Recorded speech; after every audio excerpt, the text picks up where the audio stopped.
kind of the top right of the map, we have our purple Protoss player. It is Svenky's Caesura. Yep, and in the top center of the map, also the top right, technically, is our teal Zerg player, Swanky's into it. Then, awesome hamburger. So, this map. Here's the thing about this map.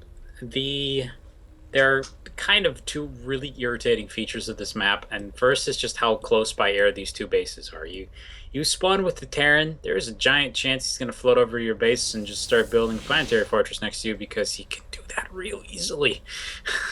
Second is this island base. There's a decent chance that as you're about to win the game, that your Terran opponent will just lift off and go to this base and then build a billion turrets. So, thankfully, there's no Terran here. Second, my story. Okay. So pretty much if you glance down, I'm going to see if I can ping it on the map. I don't know if it'll actually let me with this. There we go. I think it's about here. There's actually rocks down here to prevent rushes from happening. And so naturally, what does that mean? That means that every single person in the quote-unquote novice league that you play in before it actually lets you place in the normal one is going to do some strategy involving flying units because, let's face it, who wants to obey the spirit of don't attack me yet?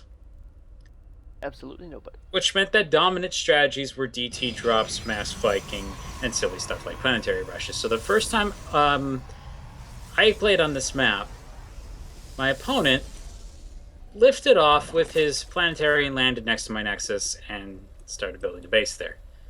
Oh boy.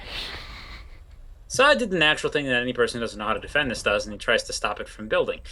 I did my best in that respect, and eventually realized it wasn't going to happen, started mining, and then I basically got 400 minerals and took off for the gold down the bottom of the map.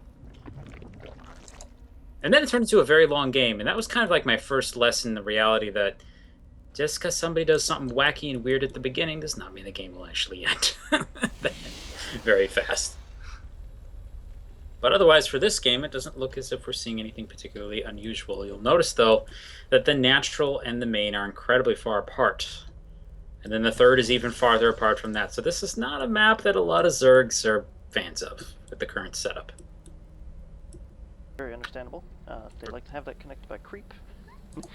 Creep doesn't reach very far. Well,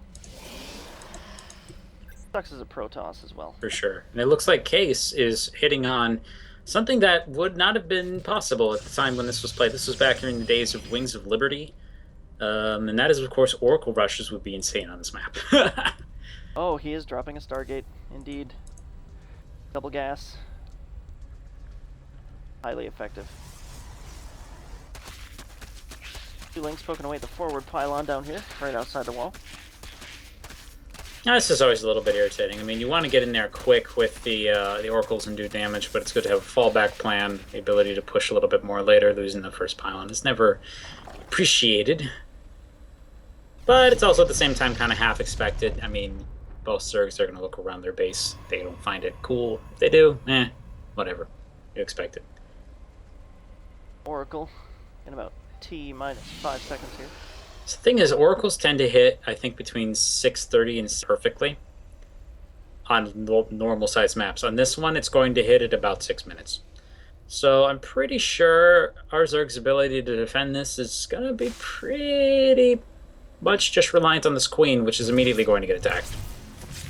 Now, he didn't hit it with the first available shot. Let's see if that's going to be enough. Well, nope, he's kind of over-microed the Queen a little bit, so there's no way it had any chance. But there is some static defenses on the way. Unfortunately, he's going to lose quite a few workers by then. Now, pretty much with the Oracle, I think you're just trying to go for about... You really expect to get 4 workers. You'd love to get more than that.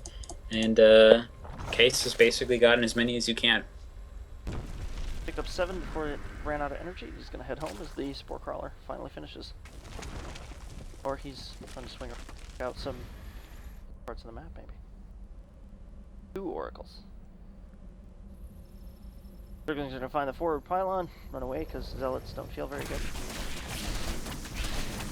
Yep, just going to follow this up with Zealot pressures. This also pretty rough to deal with. There just isn't anything here to hold it off, and that's GG. That's right, guys. Scrap Station isn't very fun if you want to go for the usual metagame. Honestly, most of the maps they chose are not good for the actual metagame.